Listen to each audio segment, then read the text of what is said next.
Сәлем достар, қазір мен сіздерге тауық етінен жасалатын гуляш түрін көрсетемін.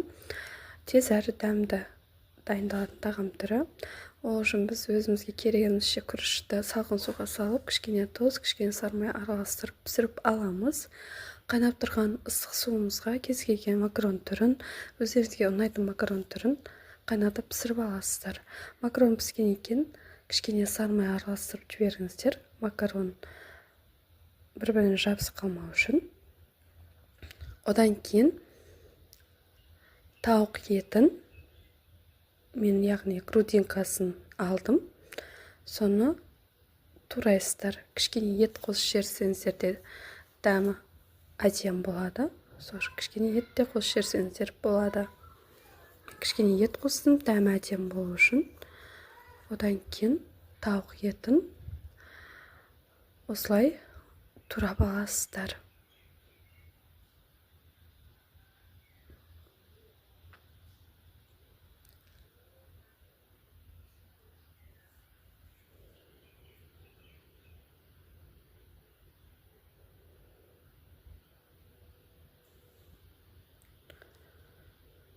Өз қалауларыңыз бойынша турай бересіздер. Қаласаңыздар жапырақ тәрізді турасаңыздар болады. Маған осы жеуге ыңғайлы болсын деп кішкене кубик тау, орташа кубик қылып турадым. Қазанымызға бір ожау зығыр майымызды құйып, кішкене қызған соң үстіне пиязымызды салып қуырамыз.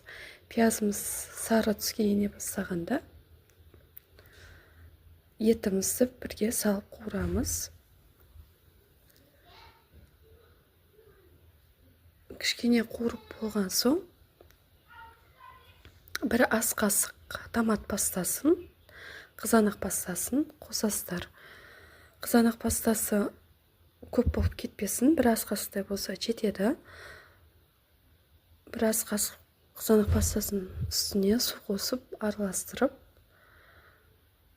поливкамызге құямыз.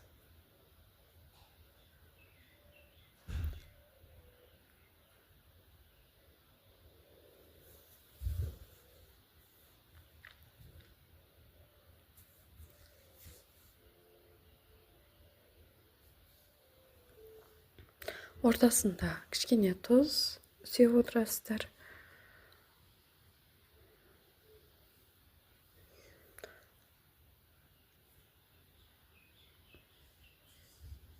Осы бір пиалайдай қызанақ пастасына су қосып